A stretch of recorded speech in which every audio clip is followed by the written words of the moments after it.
Ici, merci.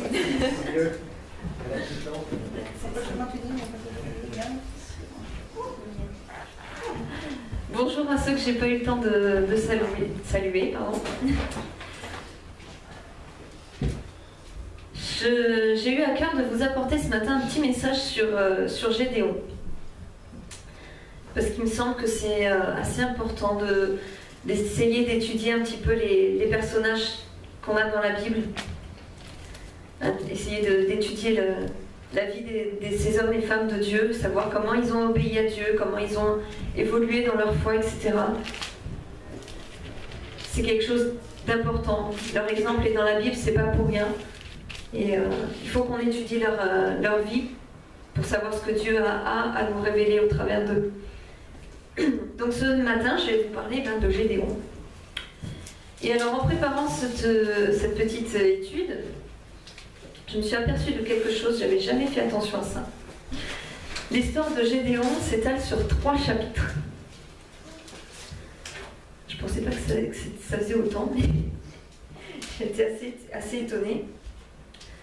Ça commence dans Juges chapitre 6 et ça finit dans Juges chapitre 8. Et on va commencer ce matin en lisant les versets de Juges chapitre 6, les versets 1 à 10, pour avoir un petit peu le contexte. Les Israélites firent de nouveau ce que l'Éternel considère comme mal, de sorte que l'Éternel les livra au pouvoir des Madianites pendant 7 ans. L'oppression des Madianites fut si dure que les Israélites s'aménagèrent des abris dans des cavernes, les grottes et les endroits escarpés des montagnes. Chaque fois que les Israélites avaient ensemencé leurs champs, les Madianites venaient les attaquer avec les Amalécites et d'autres tribus nomades de l'Orient. Ils établissaient leur campement dans le pays et détruisaient les récoltes jusqu'aux abords de Gaza. Ils ne laissaient aux Israélites ni vivres, ni moutons, ni bœufs, ni ânes. En effet, ils arrivaient en grand nombre, comme des sauterelles, avec leurs troupeaux et leurs tentes. Eux et leurs chameaux étaient innombrables, et ils envahissaient le pays pour le ravager. Les Israélites furent réduits à une grande misère par les Madianites, et ils implorèrent l'Éternel. Lorsque les Israélites implorèrent l'Éternel à cause des Madianites, il leur envoya un prophète qui leur dit : Voici ce que déclare l'Éternel, le Dieu d'Israël. C'est moi qui vous ai fait sortir d'Égypte, de ce pays où vous étiez réduits à l'esclavage. Je vous ai délivrés des Égyptiens et de tous ceux qui vous opprimaient. Je les ai chassés devant vous et je vous ai donné leur pays. Je vous ai dit, je suis l'Éternel votre Dieu. Ne vénérez pas les dieux des Amoréens dont vous habitez le pays. Mais vous ne m'avez pas écouté. Donc voilà le contexte dans lequel Gédéon apparaît. Israël a encore désobéi à Dieu, s'est encore détourné de Dieu pour aller servir les idoles des peuples alentours. Et souvent, quand ils étaient dans ce cas-là, comme nous pouvons l'être aussi, des fois on se détourne un petit peu de Dieu, et puis c'est quand tout va mal que d'un coup on se dit « Seigneur, pitié, fais quelque chose !» C'est bien de se tourner vers Dieu dans ces cas-là, mais Dieu nous rappelle « Oui, d'accord, je vais t'aider, mais souviens-toi, tu es dans cette galère parce que tu ne m'as pas écouté. Mais c'est pas grave, je vais t'aider quand même. » Dans les versets qui suivent, on voit donc Gédéon apparaître. Il est juste en train de battre du blé à l'abri des regards madianites. Donc une journée banale dans la vie d'un homme banal, rien d'extraordinaire. Mais là, un ange lui apparaît, et l'appelle vaillant guerrier. Je vais vous lire le verset, c'est le verset 12. L'ange de l'Éternel lui apparut et dit : L'Éternel est avec toi, vaillant guerrier.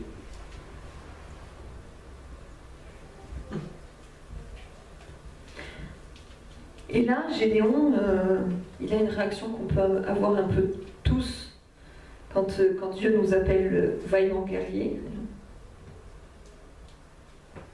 T'es sûr? Moi je veux pas dire, mais bon. Quand même, si t'as vu la galère dans laquelle on est, d'un coup tu viens comme ça. Et il enchaîne les plaintes. Et aujourd'hui, on fait pareil. Quand on croise les gens dans la rue, généralement, la première chose qu'ils nous disent, c'est ouais, si Dieu existait, il n'y aurait pas les guerres, les famines, les inégalités sociales, etc., etc. Oui, bon, ça c'est les gens du dehors. Et nous, les chrétiens, on ne fait pas ça. Pourtant, à chaque fois qu'on dit ouais, aujourd'hui, Dieu n'agit plus comme au temps de la Bible. Il n'y a plus les résurrections, les guérisons miraculeuses, tout ça, comme on lit dans le Nouveau Testament. Ça n'existe plus aujourd'hui. Ou même des fois, on peut dire, si tu savais les choses extraordinaires que j'ai vécues au début de ma conversion. Donc autrement dit, t'en vis plus maintenant. Et à chaque fois qu'on dit ce genre de choses, on est en train de dire à Dieu, ouais, moi je veux bien, enfin bon, quand même quoi. Et la réponse que Dieu nous donne, verset 14, va avec cette force que tu as. N'est-ce pas moi qui t'envoie? Ouais, bon, d'accord, ok, bon, quand même. Qu'est-ce qu'il répond là, à ce moment-là, Gédéon? Tu te rends pas compte? Je suis le plus petit de ma famille. Ma famille, c'est la plus petite de la tribu. Et ma tribu, c'est la plus petite de tout Israël. Et entre parenthèses, Israël, c'est pas un gros peuple. Donc t'as pas nécessairement choisi le meilleur candidat. Hein. Enfin, moi je dis ça. Hein. Aujourd'hui, on pourrait traduire ça d'une manière un petit peu différente, mais au fond, c'est toujours la même chose. Quand Dieu nous envoie, ah non, moi parler aux gens dans la rue, non, je peux pas. Moi, faire des messages à donner devant tout le monde comme ça, en plus c'est fini. Non.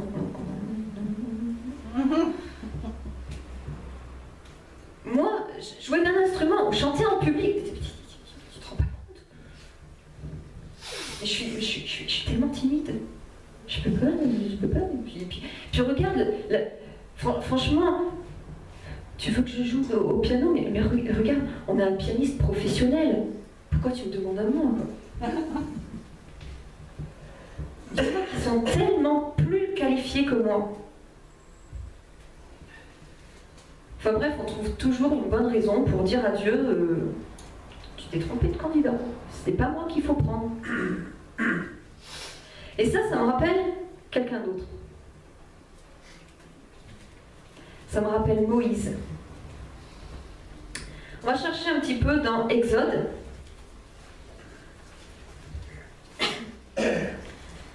Au chapitre 3, on va lire les versets 11 et 13.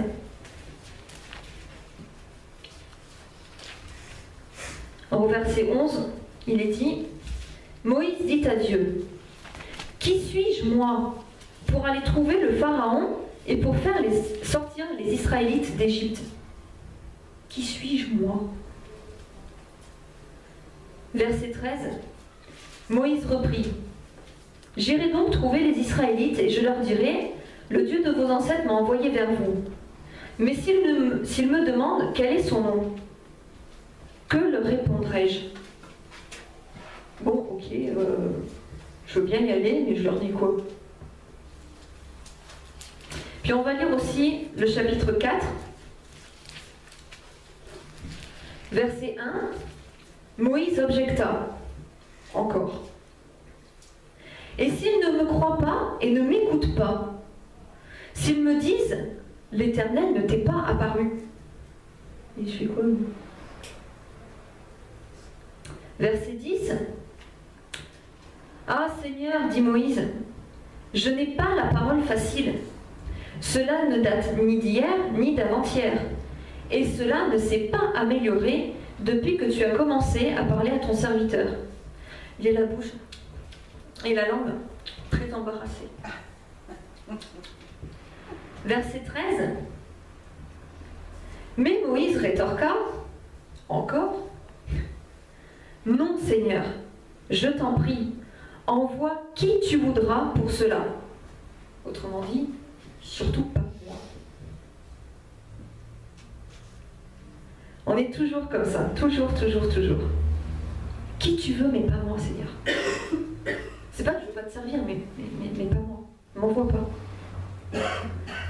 On trouve toujours quelque chose. Mais vous remarquerez que au verset 14 de Exode chapitre 4, Dieu finit par se mettre en colère contre Moïse.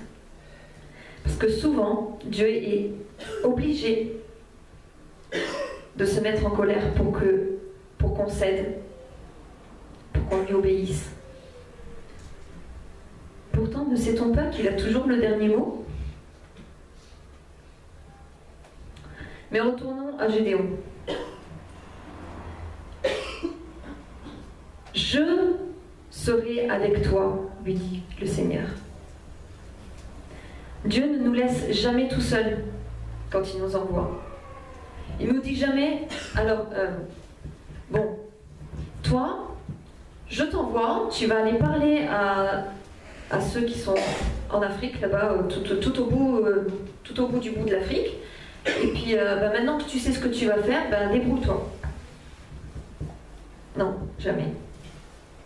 À chaque fois qu'il nous envoie, il nous dit, ne t'inquiète pas, je suis à côté, je suis avec toi, je reste avec toi tout le temps.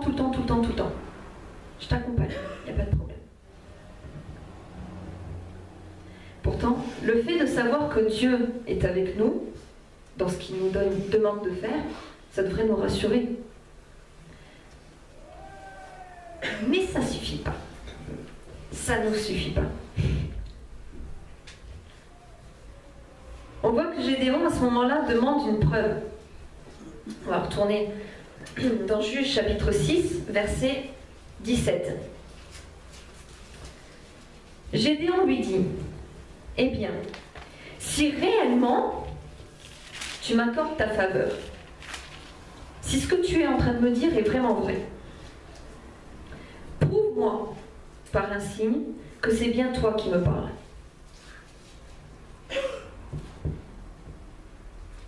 Nous aussi, souvent, on dit à Dieu, si c'est bien toi qui me demandes ça, prouve-le. Est-ce là la preuve de notre foi envers lui? Les non-croyants disent, si Dieu existait, il ferait ceci ou cela. En tant que croyants, nous avons une version un petit peu modifiée, mais qui revient à peu près au même. Si Dieu me parle vraiment, il fera ceci ou cela. La phrase est tournée un peu différemment, mais le fond est le même. Comme Gédéon, on veut des preuves. Or, la Bible nous dit, dans Hébreux 11, verset 1, « La foi est une ferme assurance des choses qu'on espère, une démonstration de celles qu'on ne voit pas. »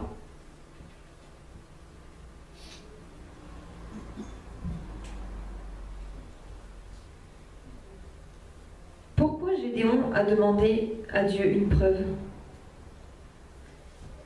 Parce qu'il ne connaissait pas Dieu.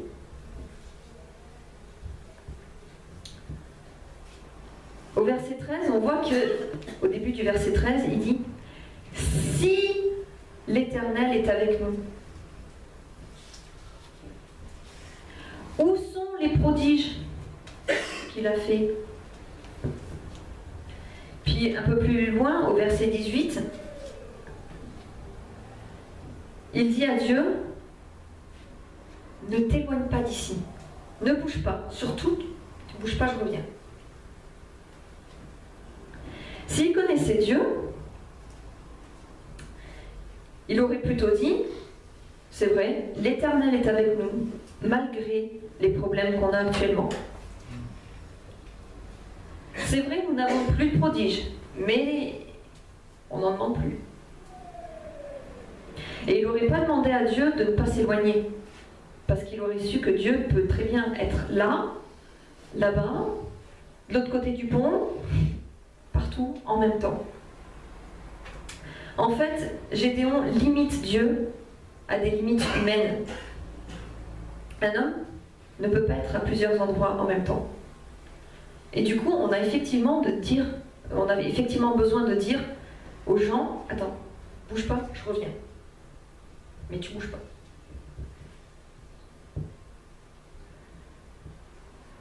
Souvent, nous ramenons Dieu dans nos propres limites, au lieu de nous laisser attirer dans son immensité, dans ses capacités surnaturelles. Parce que c'est beaucoup plus facile de comprendre ce qui nous ressemble, alors que Dieu est bien trop au-delà de ce qu'on peut imaginer. Ça ne fait pas du tout partie de notre système de pensée. Mais Dieu est bon et compatissant, et on voit dans la suite du verset qui dit à Gédéon, je t'attends, je ne bouge pas. Je vois là l'image d'un père à qui son enfant vient dire « Papa, bouge pas, je veux te montrer le joli dessin que j'ai fait. » Sauf que le père, il sait très bien que le joli dessin, c'est un grabouillage. Ça ne ressemble à rien. Mais c'est pas grave. Il dit quand même à son fils « Va chercher ton joli dessin, je t'attends. » Et Dieu fait pareil. Il nous dit d'accord, vas-y, je t'attends. Il se met à notre portée, comme si lui-même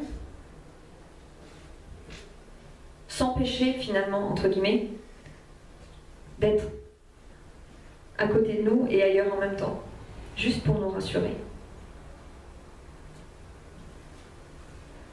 Mais ça, c'est le temps qu'on le connaisse. Parce que quand on connaît Dieu, quand nous ne connaissons pas Dieu, même quand nous le limitons, il accepte de se rabaisser lui-même pour être à notre portée.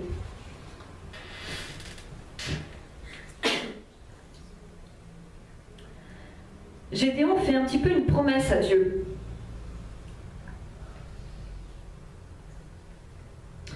Verset 18, « Ne t'éloigne pas d'ici, je te prie, avant que je sois revenu vers toi avec une offrande que je présenterai. » Autrement dit, Gédéon est en train de dire à Dieu, « Ok, tu es en train de me dire que tu es Dieu, que tu veux m'utiliser, d'accord. Alors ce que je vais faire, je vais aller prendre quelque chose pour faire une offrande, je reviens te porter cette offrande, et à ce moment-là, tu me prouveras que c'est vraiment toi qui es en train de me parler. » Et il est parti chercher ce dont il avait besoin, et il est revenu comme il l'avait dit. Malgré sa méconnaissance de Dieu, Gédéon revient porter l'offrande comme il l'a dit. Et quand il voit que son offrande est consumée, il reconnaît que c'est vraiment Dieu qui lui a parlé. Nous aussi, reconnaissons que Dieu est Dieu quand il nous parle et quand il nous prouve que c'est lui qui nous parle. Si nous ne reconnaissons pas la voix de Dieu quand il nous parle, c'est juste qu'on n'a pas encore l'habitude de l'entendre. Et Dieu ne nous en tient pas rigueur. Mais nous devons apprendre à le reconnaître. Sinon, au bout d'un moment, ça va l'attrister. Il va pas vous dire « Attends, comment ça se fait que tu connais pas mon prénom ?» Bien sûr que non, parce que vous ne le connaissez pas encore. Mais quand ça fait 10 ans que vous connaissez la personne, que vous la voyez tous les jours, et que quand elle s'approche de vous, vous lui dites « C'est comment ton prénom déjà ?» Personnellement, un ami qui me fait le coup, je suis pas sûre de comment je le prendrais. Hein.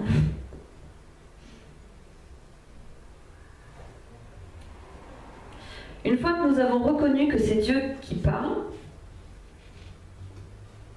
souvent on se dit « Mais bien sûr, évidemment que c'était Dieu. Et moi, j'ai pas obéi. Hein, j'ai mis sa parole en doute. Honte à moi. C'est une très grande faute. » Mais Dieu nous dit comme il a dit à Gédéon « Calme-toi, c'est pas grave. La prochaine fois, tu reconnaîtras. C'est pas grave. » Au verset 24, on voit que, du coup, Gédéon construit un autel et lui donne le nom de « L'Éternel assure la paix ». Alors bon, je vous ai dit au début que faut apprendre la vie des... Enfin, essayer d'approfondir la vie des hommes de Dieu dans la Bible pour un peu prendre exemple, etc.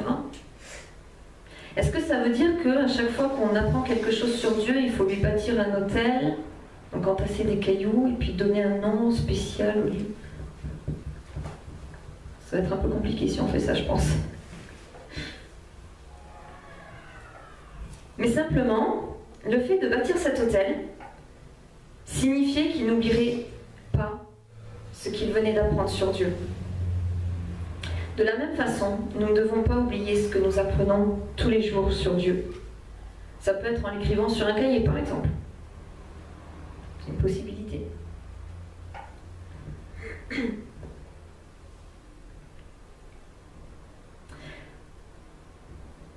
Dans les versets qui suivent, maintenant que Gédéon a appris à reconnaître la voix de Dieu, ben il obéit. Dieu lui demande de détruire les autels que son père a dédiés à Baal, donc à une idole. Ça nous montre que nous ne devons pas faire les mêmes choses que ceux qui nous ont précédés. Nous ne devons pas entrer dans la même idolâtrie. Et quand je parle d'idolâtrie, ça peut être quelque chose de très subtil. Par exemple, on peut avoir un enseignement, un dimanche matin, donné par un pasteur, par un prophète ou par je ne sais qui. Quelqu'un qui paraît quand même savoir de quoi il parle. Mais on se rend compte que... Ah, il a dit un truc... Je suis pas très sûre que la Bible dise exactement ça. Dans ce cas, même si ça vient d'un pasteur ou d'un grand enseignant ou quoi que ce soit, si ça contredit la parole, nous ne devons pas perpétuer cet enseignement ou la partie de l'enseignement qui n'est pas juste.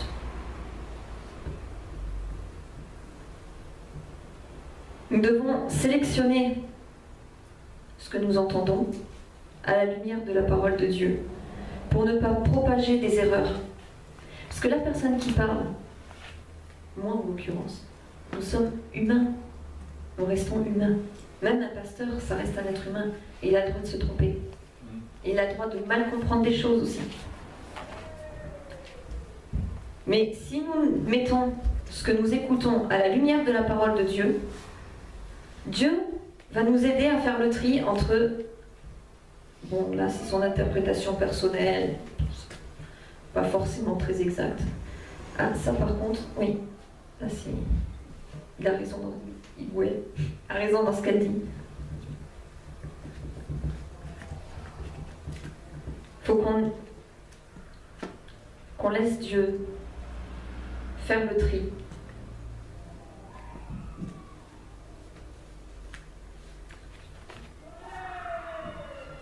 Nous pouvons, dans le même ordre d'idées, mettre fin aussi à des idées reçues que les gens dans la rue peuvent avoir.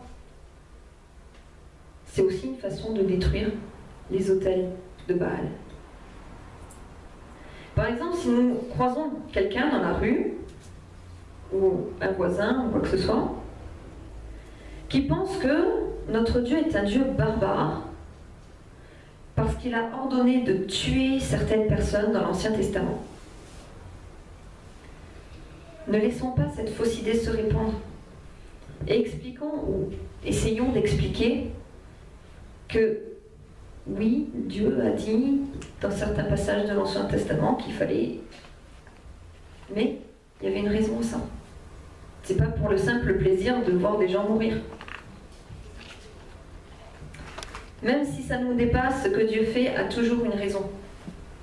Et en tant que chrétiens, nous devons essayer de faire comprendre ça aux autres.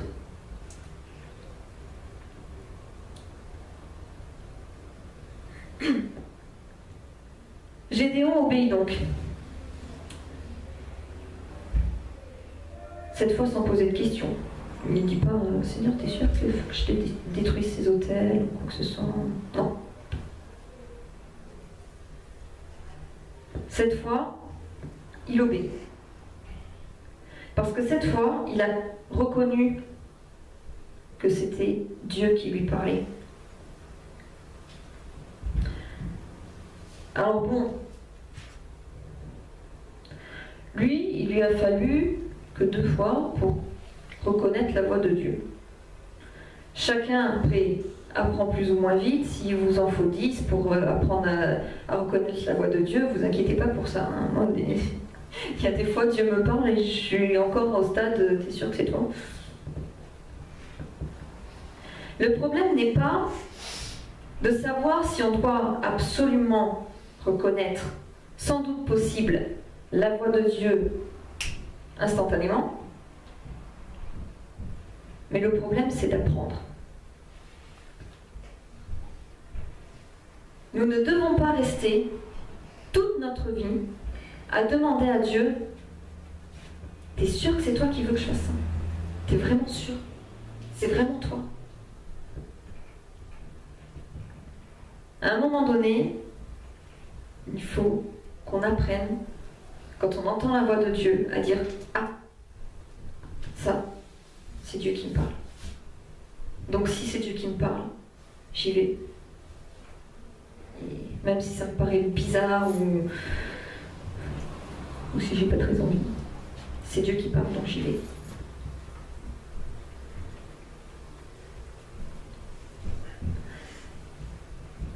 Cela dit, sur ce coup-là, quand Gédéon a obéi pour détruire les autels de Baal, il l'a fait de nuit.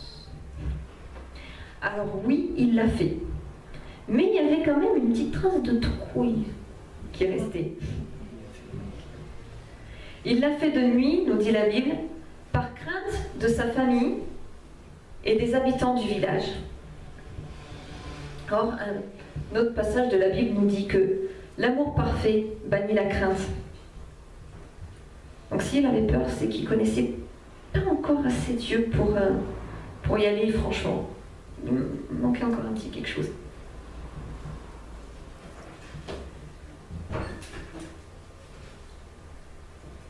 Il ne savait pas encore que Dieu ne nous laisse pas tomber une fois le travail accompli.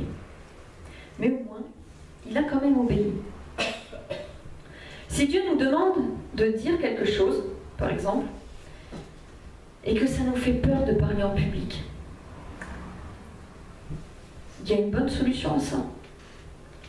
On peut aller voir les responsables et leur dire, voilà, écoute, je pense que Dieu m'a dit ça, et qu'il faut le donner à l'église, mais je ne veux pas prendre la parole en public, tu peux transmettre, s'il te plaît. Et les responsables transmettront. C'est ce que Moïse a fait. Moïse ne voulait pas parler directement au peuple d'Israël, il avait peur. Alors Dieu lui a envoyé Aaron.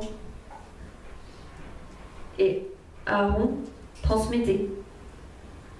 On a le droit de passer par des intermédiaires. L'important, c'est d'obéir.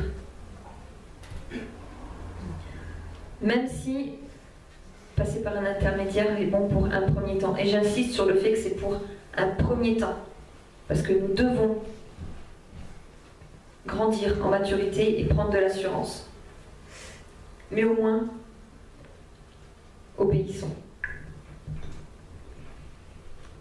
Je vais m'arrêter là pour ce matin. Je vais juste rapidement essayer de résumer ce qu'on a pu voir jusque-là. Si je retrouve ma page, excusez-moi.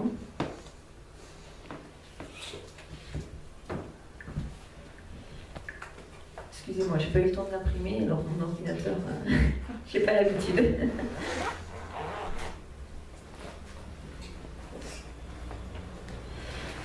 Donc ce que nous a appris la vie de Gédéon ce matin,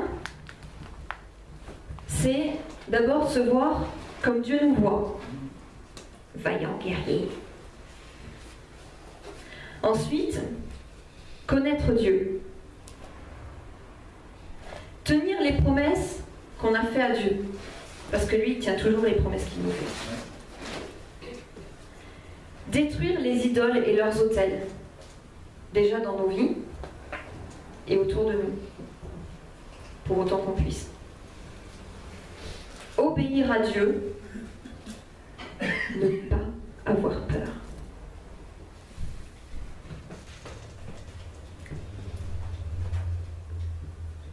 Seigneur, ce matin, je veux vraiment te demander de venir nous aider à comprendre ce que tu nous as donné ce matin par ma bouche et à mettre en pratique. Apprends-nous à nous voir comme tu nous vois. Apprends-nous à te connaître. Apprends-nous à t'obéir. Chasse la peur de nos cœurs.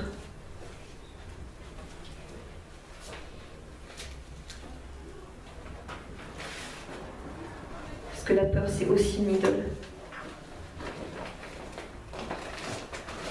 Aide-nous à ne plus avoir peur, à te faire aveuglément confiance.